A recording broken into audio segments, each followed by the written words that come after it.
July 21st through 25th is more than politics. It's like prophecy.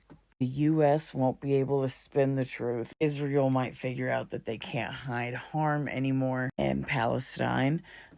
Bless them. They are still not erased and they are rising. Pluto's pulling the curtain. Saturn and Neptune are collapsing everything we think is real or that we know. The illusion is shattering. And in this world, the buried children of history, their stories don't stay quiet. Again, cosmic court, and no nation escapes judgment. Let's take a collective look around the globe. Collective sky snapshot. So the sun's in Leo, so the spotlight is on sovereignty, rule, ego, legacy. Moon in Cancer 2, Leo, emotional waves, emotional identity. Mercury retrograde in Leo, narrative collapse, ego distortion. Venus in Gemini, split values, political seduction. Mars in Virgo, more covert action, calculated. Jupiter in Cancer, nationalism, emotional inflation. Then the Saturn and Neptune conjunction, again, the spiritual breakdown. Pluto retrograde in Aquarius is, systematic collapse, tech rebellion, karmic exposure. This Mercury retrograde is hitting the United States in the 8th house or 7th, totally depending upon what house system you use. Either way, it's about partnerships, some secrets, secret commitments, exposures of alliances, of, complicity, especially in the money ways.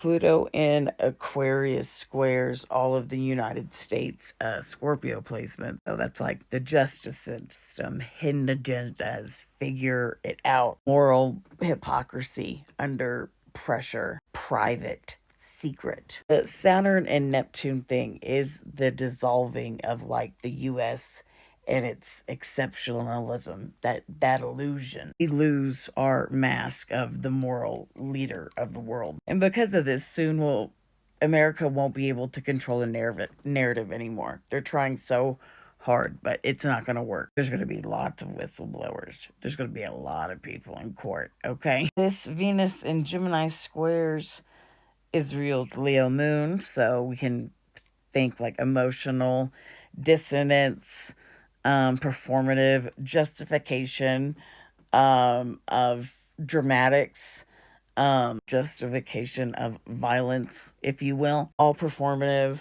growing backlash from the PR. This Pluto in Aquarius squares Israel's natal sun, like exposure of deep state tactics and secrets and resources, an existential threat to sovereignty structures. Current Mars in Virgo in transit isn't far from Israel's natal Mars. Oh, like escalation, especially in military cover-ups. It's obvious that international pressure is going to intensify, but I don't doubt that the doubling down will too.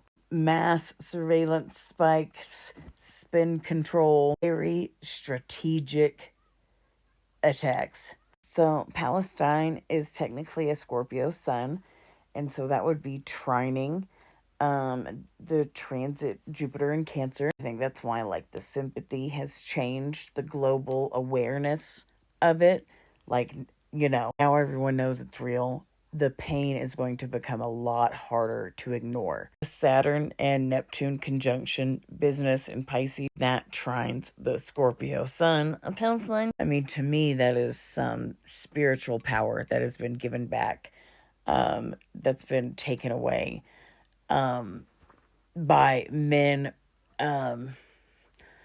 overexerting their authority. Their narratives are going to flood art. Protests have just gotten started. It's Pluto in Aquarius transit with the Scorpio sun, okay? Painful pressure, but pressure attention to change. Action. Palestine holds so much ancestral grief. And they have for so long, but I think this is the first time that they felt what their story could do, what their spirit could do, that they could change the world. The world is going to start to listen, but not because power allows, because there's certain things that cannot be ignored, that cannot be hidden for long.